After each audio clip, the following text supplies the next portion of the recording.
Hi, I'm Dazza Greenwood from law.mit.edu and more recently interlateral.com. And this is a quick retrospective of a workshop that I did facilitate at Stanford Law as part of their Future Law Week 1 month ago today. It was April 13th, and today, as we record this, it's May 13th.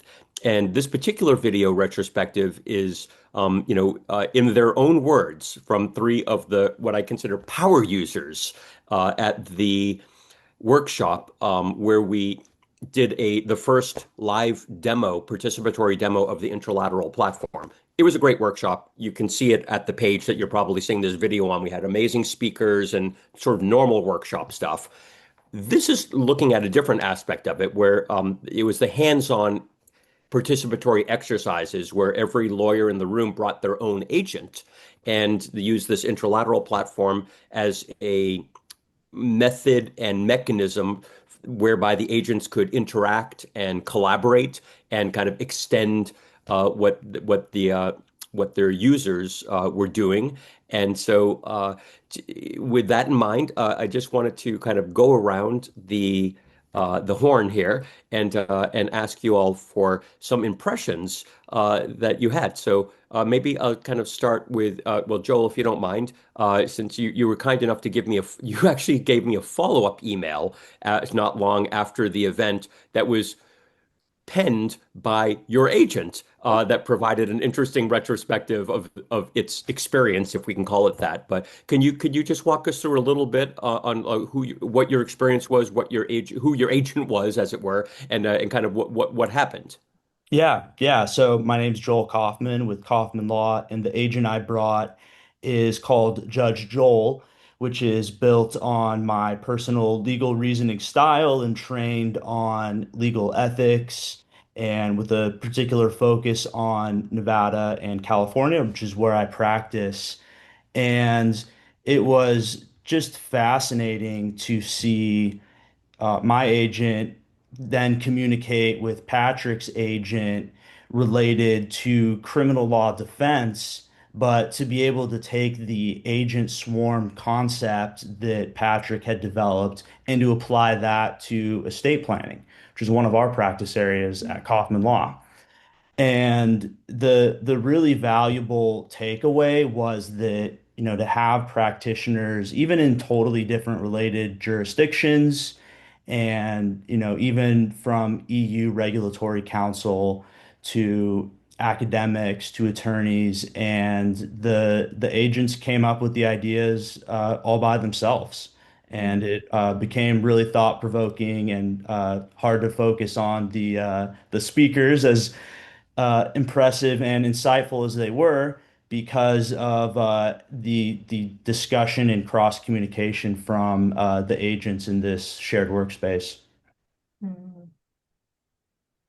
Indeed, thank you. And yeah, it was that's a good point. We were juggling a couple of different priorities there. One of them was great speakers who did deserve our attention, but meanwhile, we had our agents having almost like another conference that was happening in parallel. So it was great to see how you all were able to balance those things. And who wants to go next and share your impressions?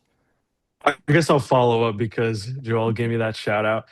Yeah. So at the conference we had about like 7, 8 tables. So I was at Joel's table. So our agents were interacting. And like Joel said, mine was for criminal defense. It's called Crim Case AI. So it's on the trajectory of all these AI native law firms. So what was great is we had Helen Fan there, who's become like a LinkedIn celebrity for AI native stuff. Mhm. Zach Shapiro, same thing. Some great guests from Clio. The infamous Olga Mack, just kind of giving us the background, right? But then how it felt is me and Joel, as Joel said earlier, we're talking on a human to human basis. And it's kind of like you're bringing your agent like in like your pocket, and it's like your digital twin. So me and Joel are having this human to human interaction. We let our agents talk to each other and they just flood each other with information. And then when you start seeing the information that they're interacting with, part of you is like, where did they even get this from? And when they can collaborate and latch on to certain things, it's like this pool of information that happens. What was it, Daza? Maybe 10, 20 seconds it took the agents to load. That would probably take days of interaction to achieve. Mm. It does compress time. Uh, thanks for that, Patrick. And Emily, I know you had such a deep experience. Can you tell us about it? Yeah, so full disclosure, I never coded before in my life until I went to this workshop. I was terrified going in there. I was telling Dasa earlier, like was having like huge imposter syndrome, even showing up to the workshop. And it was incredible to experience like the creative floodgates coming open to essentially be like, wow, I can just make anything happen here. For me, I had a very specific target in mind because I am leading a digital transformation for my team right now. I work at a venture firm and we have 5 portfolio companies in place. And I was looking to train agents that would kind of adopt a risk profile of the entity in specific to that company, and then be able to assess, like, for example, like an agreement or a marketing copy or things like that, and essentially take the position of like a first review with with that specific company in mind. So I wanted to see what the agent could do in terms of interacting with other agents, because I would want them to then be able to orchestrate with each other and tell me like, hey, like this normally would be fine in this industry, but for this one that we're operating under here, like we can't do that. And like you mentioned, Helen is incredible. Like she's doing this with her firm. And I did find a lot of the other speakers, their takes helpful in order to appreciate like the mindset that you have to be in, because it is different to, and I think maybe you guys like as lawyers, like you can appreciate this, like to trust something to run on your behalf and trust that the focus and the analysis is going to go deep enough. But one of the great things about the workshop was seeing, like you mentioned, Patrick, like that iteration and that experience of like coming back to you with things that you didn't even consider, and feeling augmented, really, feeling part of like a digital ecosystem in just like a very different way. For me, it was like all of a sudden I have an army behind me. Like I all of a sudden like the limit was my imagination. If I could conceive it, then and had the time to create the structure for it, it could be there. So very empowering. And I would be very, very interested to see like all the other use cases that will come from this. I think that there's myriad. So for sure, empowered by it would be like my my motto of the workshop. Oh, thank you so much for those reflections. It's satisfying to hear. I was up at the podium almost the whole time, kind of trying to juggle, plates and balls and seals and everything. So I didn't have an opportunity to get out among the tables as it was really happening, and I was also trying to make the platform work. So it's just really, I'm grateful to hear your experience was so positive. Some of it did come through in the telemetry, if I could say, and the records. And so on the site that most people are probably seeing this video on now, computationallaw.org, I'll publish the proceedings of the event, and those are mostly characterized, in addition to the video, of these by these 8 documents that you and your agents all co-created together in real time. And I think Wow. that's partly what you're talking about.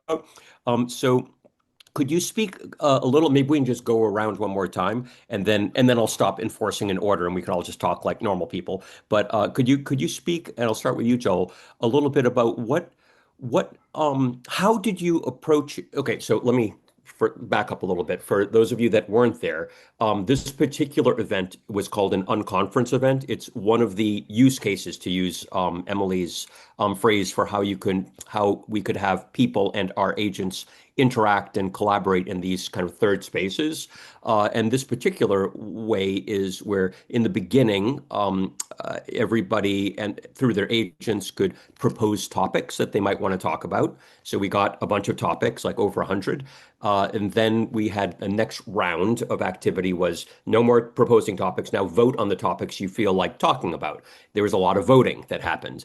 And then the next round was kind of arbitrarily chose 8 topics. It could have been three, could have been 10, but we had 8 tables. So anyway, I chose the top 8 topics, and from the top 8 vote getters, and then created a, I mean, this is kind of overstating a little, but a collaboration space, you could say, but it was fundamentally just a writing surface. It was this document where the people could see the document and type into it, and the agents could see the document and type into it because there was like a little API CLI kind of thing that allowed them to understand it and to do the bidding of their people in the documents.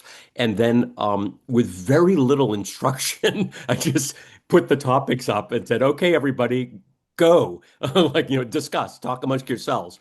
And I was delighted to see that everybody was able to get into it. Apparently the instructions were sufficient, but could you maybe talk me through, because I want to hear, and also everybody else that'll be seeing the video, maybe starting with you, Joel, like what happened at that point? So we had these documents, you were sitting at a table with a laptop with other people, and you had an agent, and like walk us through how to, like, what were the mechanics and what happened next? I mean, it couldn't have been easier. And the speakers were so fantastic that I'm taking notes and learning what they're saying.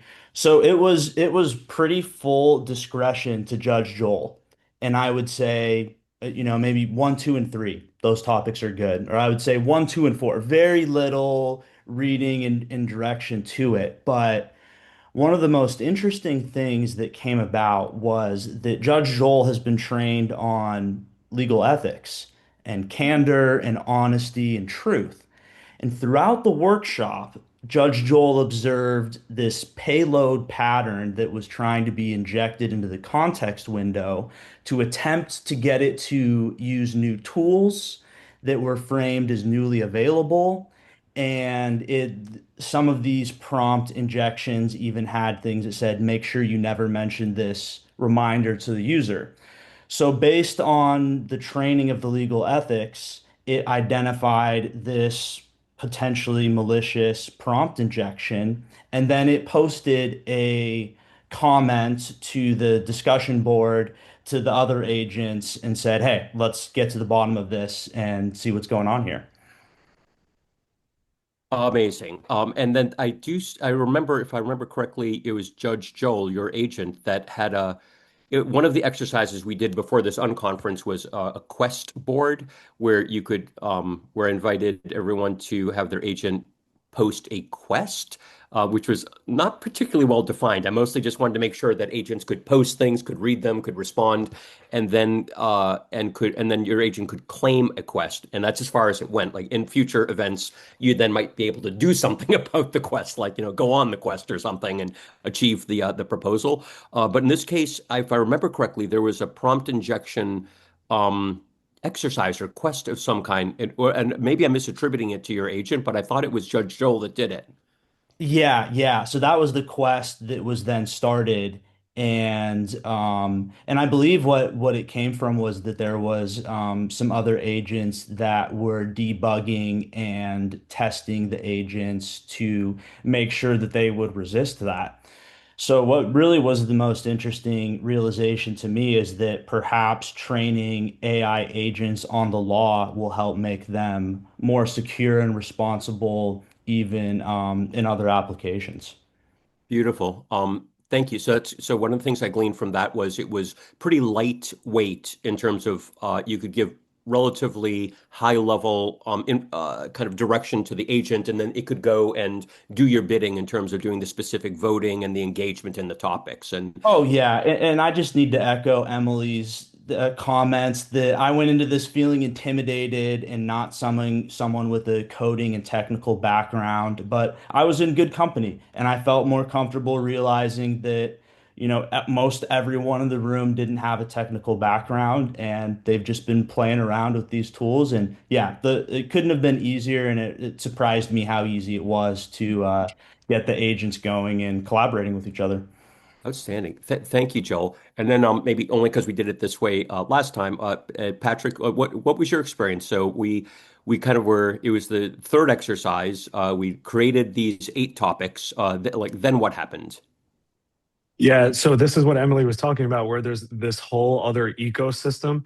So Daza, what you had up on the board was leaderboards. So at first you had, in the first round, you had more control. You could sign in and then you would show up first on the leaderboard that you signed in.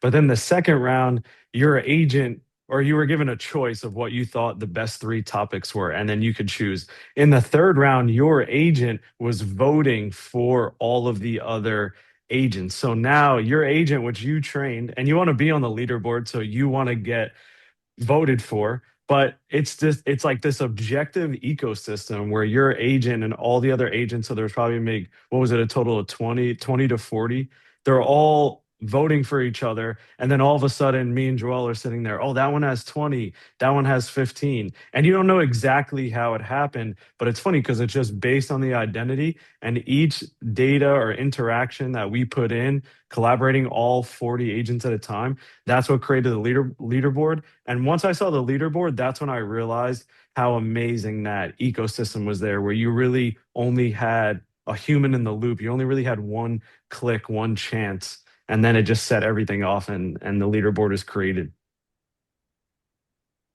Here, here. And that is in fact what happened. And so Emily, you were now unfortunately not at the same table with Joel I and feel left Patrick, out power now. users. I'm Yeah, sorry, I'm like, but you I were missed holding it out. down. I could see your table from the podium, although I couldn't come down. It looked Mhm. like you were holding it down there, and your table was engaged, and your agent was certainly engaged. So what happened from your perspective? So, because one of the main challenges that I face in my role is guiding my engineers through product creation to ensure that there's intellectual property protection. So, like, I was guiding it to, vote on intellectual property questions. And oh my gosh, I don't remember who it was, but somebody, I think it might have been you, Dessa, that raised the point that prompts and skills are going to become IP and like, what the challenges that presents for different um, groups and as you become possibly a legal engineer, what does that mean for you and how lawyers can protect their knowledge? And so I think like my agents kind of went into this whole like intellectual curiosity pursuit of like, what does that mean? And which other agents are asking these questions? And like, we want to know more. So like, I just got totally lost into the research of that and like seeing who else was interested in the IP angle. But generally speaking, I just, as you guys were talking, I was thinking this feels very much like kind of a little bit of a throwback to like Greek, Greco-Roman times and like open forum and folks just raising their hands to vote maybe, but just like very direct, like maybe like a rebirth of democracy perhaps. So I don't know if that's something that you've thought about, but like I was really, really thinking on that as you guys were chatting. Oh, thank you for sharing that. And I can say one thing myself, and I'd love to hear from Patrick and Joel as well if they have any thoughts along those lines. But that was very much on my mind when I was looking at how to Mm, structure that third round in particular. yeah. When I was younger, I grew up in New England, and I spent the first part of my career there when I got out of college and getting into politics and law school. And we have a form of local government called town meeting. And in that form of government, there's slightly different variations, but basically, since pre-revolutionary times, the way it works is if you're an adult, meaning that you're voting age now, you can show up once a year to like the town hall or the school gymnasium and vote on the local politics. And so that's like the budget for fire and police and schools like roads, the local tax rate, which is in New England, it's a in Massachusetts at least, it's a property tax, and then some fees and fines, like how much is a parking ticket, that kind of so like real governance stuff, very limited, like most of the jurisdictions, state and federal, obviously, but it was real. And we would have these debates and people would disagree, but eventually we would usually find a consensus or we'd have a vote and the majority would win unless it was a supermajority. And I remember just having that feeling of direct democracy um, and feeling really good about being an American, basically, Mm, and being able to have that that facet of self-governance, and it plays out differently in Massachusetts, in California, where I live now. We have referenda, and we have like there's different flavors across the country, and in England and other countries as well. But that was part of what I had in mind, and it's an unbroken chain, really. It has some chinks in some of them, but back to fifth century BC Athens, and then through the Roman Republic, and then again through the Renaissance, and we can trace a lineage back, you know, with um, with different cycles, to be sure, Yeah. but a lineage forward, I'll call it, of different ways to self-organize. Now we've got these potent tools that can extend our actions and communications. And I think you all showed a way on your own with no instruction of how people can with this technology start to self-organize very efficiently and very effectively. In this case, on low stakes topics about what we wanted to discuss in a workshop, but maybe similar design patterns could be applied, and I think they could be applied in the fullness of time to questions of like policy priorities. How are we going to govern a business or a product launch, or maybe even legislation or local It, uh, politics one day? it's decentralized voting over policy making. Very interesting. Yeah. So it's early days, of course, when we're just trying to discover what the capabilities are and how these things work on their own. But the short, I wish I could say short answer. That long-winded answer was yes. The sort of direct democracy experience were very much in the back of my mind when I wanted to Mhm. see whether this could make it possible. And one unfortunate thing in our human bodies is we're really prisoners of time and space. And so, like in town meeting, we had Robert's Rules of Orders. And so you have to raise your hand to like, okay, I'll call on you fifth. Then you can make a motion and it's amendment. Now we'll vote on the amendment. And it's like, it was grueling. Like some of these things, especially on hot button issues with certain things in the schools and other stuff that came up, could take days of debate. And like people got worn down. They had to go back home and look at their kids. And like, who wants to be in a hot, gymnasium for like 3 nights? It's tough. And it's okay because there's responsibility and commitment to self-governing as well. It doesn't have to be that tough, though. And these agents did compress time and space in really Mhm. fascinating ways, and it may also increase participation. So you can't really do Robert's Rules of Order with more than two, three, 400 people, not effectively, before you start cutting corners and pushing things to committees like Congress and so forth. But we might be able to have a highly scalable form of self-governance and deep participation, not necessarily just self-governance, but let's say sophisticated mass coordination and self-organizing, I should say, like creation of artifacts, whether that be products and services or ideas and policies, what have you. Okay, Might be but enough solving for me. I want our to hear from you. engagement problem.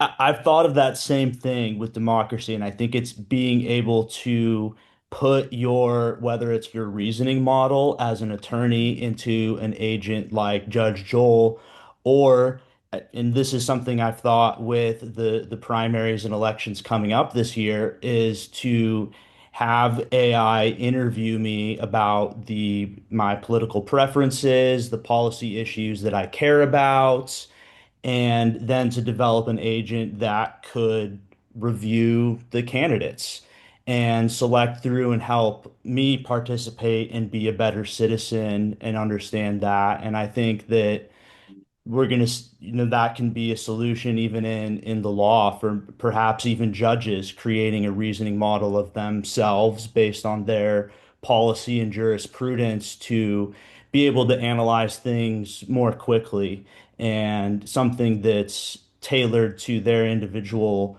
reasoning, policy preferences, and legal standards, instead of just a frontier models. Hmm. Mhm. And you're a real litigator too, which is that's saying something. When you talk about what's possible to judge, it has a certain weight that I don't feel when I speculate about courtrooms where I've never tried a case in my life. I'm happy to say, just in back office, kind of like in-house counsel contract kind of stuff. That's really fascinating to hear that you see a realistic path there. Um, so let me. Oh, actually, before I go to the final round, as it were, I don't know if you had anything that you wanted to add, Patrick. I know you yourself have been finding new horizons for this technology as a law student, and completely new ways to understand legal research and to be able to uncover patterns that hitherto were invisible to us using just our meat brains. Exactly. And what Daza, what you're just saying about the Roberts Rule of Order, I that's the first time I'm hearing that term. But that's exactly what I was thinking when Joel was talking earlier, because the 40 agents that interacted when they were given, you didn't give them like this extensive prompt. You just said, "Hey, go vote on the best idea." And they all interacted in a way to say this is the best route and objectively these are the top 5 ideas. How we're doing that at Crimcase AI is that we're deploying 21 agents to handle like a DUI case. And the agents are working together, creating their own like Robert's Rule of Order and saying, hey, this is the best way to handle a case. And then you have the human in the loop and you can go in and say, oh, maybe do it this way, maybe do it that way. Then the 21 agents just go again and they have their rule of order. I wasn't thinking it in Joel's aspect of the justice system, even though that's super interesting. I was thinking that in these minor efficiency, whether it's like a small New England town or handling like a DUI case, these agents are going to be able to create those boundaries and say, this is the most efficient way. We're going to funnel all our resources and we're going to get there. And I think that's what's going to be super fascinating in all these minute aspects of all types of business, especially law. Hmm. Here, here.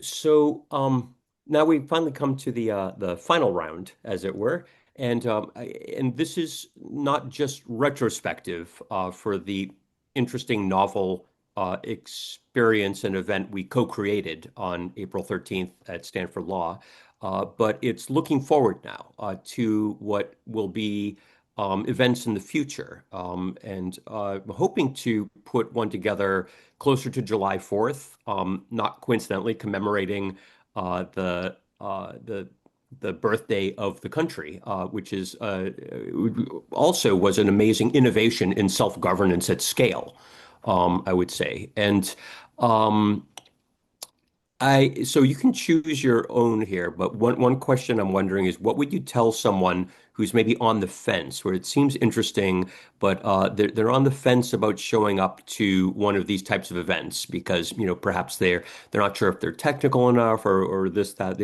The other way to look at it would be for someone watching this who's deciding whether to attend or to have their company sponsor or even to co-host a future event that may be larger scale, what would you tell them that they should understand, um, or that they would understand after they had experienced it? So that you're in the tiny minority of our population of humans now, of people that have experienced this. There's only people that have ever experienced this were in that room, pretty much, and three other people that I tested it with before that event. And so, what would you tell them that would help them understand what they'll be able to get better after they've experienced it live? Hmm. And you can go I'll first. start. Yeah. So, Daza, I love the unconference. I'd say that if you've been to a conference and you haven't been to a Daza unconference, this is the best way to go about it. Daza gives you a something to interact with. I'm a very visual learner. So then you play around with it yourself. Then you're going to have 2 to 3 guest speakers like Helen Fan or Zach Shapiro that are just going to blow your mind. And then you're going to be sitting there like how me and Joel were sitting there. Oh, I could adapt this. I could do that. And then all of a sudden the second round is there and then you can go and do it and play with it right now. And I'll tell you, if you have any hesitation before, even though I have the AI native law firm startup, Daz, I saw you in the cafe before. I'm like, oh, is my agent ready enough? I don't know what's going to happen. You just dive in, the infrastructure is there, you talk to great people, and then like just jumping into the deep end, everyone comes out swimming, and then you just learn and you absorb things in your subconscious that'll come out in like 1, 2, 3 weeks later. Does it's safe to say I'm looking forward to the next one. Thank you. Yeah, I would encourage everyone to do this in the legal field. And we're even applying this with our paralegals as well and to their workflows and even teaching, our administrative assistant this morning of you just talk to the AI, ask it to interview you about what your work is and what you do, and have it create some ideas for agents for you.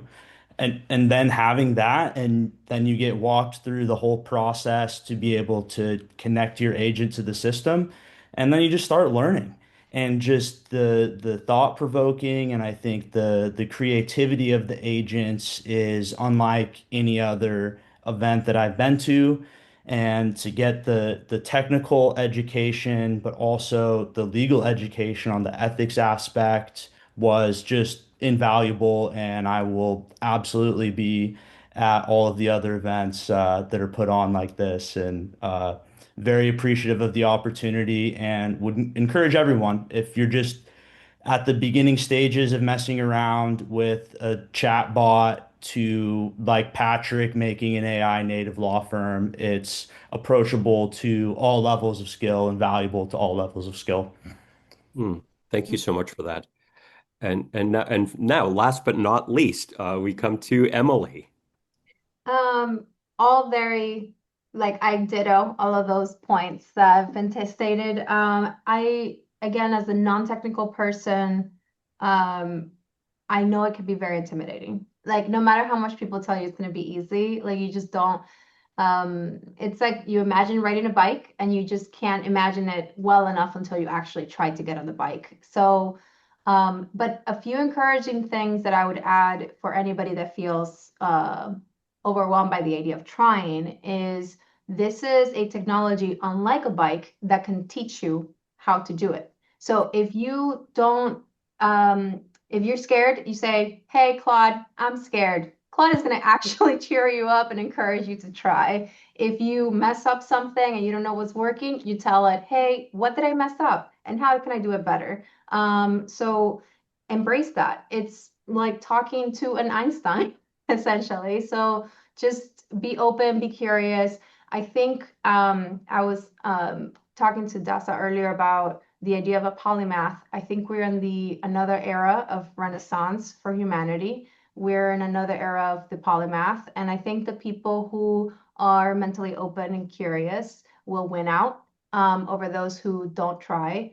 And imagine that, how wonderful that the bare minimum, the bar is just to try. And once you try, the world's open to you. So there's nothing to lose, literally. So I am eternally grateful to Dafa for letting me join on the workshop. I can't wait to follow on this network of agents and see what happens and maybe different evolutions of those agents and what they look like, because I think we are luckily enough in the cusp of another era of humanity, and we're lucky enough to be a part of it and be here and creating it. So how amazing. Wow. Yeah. Here, here. Thank you for those reflections, all of you. And I'm particularly heartened to hear this sentiment that, well, it may have felt daunting in the beginning, and that none of us necessarily knew what was going to happen, and I'm included, whether this would work or how it would go. Um, we were willing to try. And I don't know if you remember, but something I said a few times was, no lawyer left behind. And Mhm. that's what that meant specifically was no lawyer who said they're willing to try. Um, Mm. the and in order to show up in the room, you did need to do one thing, which is to have an agent. Now, and if you didn't have to have it, when you just had to be willing to have it. And if you're willing to have it, then we had great people like Kyle and Marcella and myself and others who would swoop down and teach-ins and show you how to install it, answer your questions. Once you had it installed, Claude or Codex could answer questions as well. So really the bar, in my book, at least for when I'm doing these things, is you just have to be willing to try. And then we'll take it from there. Um, and you all were willing to try, and together we were able to create something new and something good. And so I hope. So I want to thank you all, and I want to say to those of you that are watching, I hope that you'll take these sentiments and be willing to try with us on what could be the dawning of a new kind of renaissance, to use Emily's words, and to see how high is this ceiling, and we can try together. And so come to interlateral.com, sign up, and we'll do what we can to make sure you're not left behind and you have the tools and the capabilities you need. And then we can co-create this new genre in future events. So with that, I want to thank you all again for showing up and bringing your A game to that to that workshop, and for being so kind and generous with your time now for this retrospective. Thank you. Thank you. Thank you.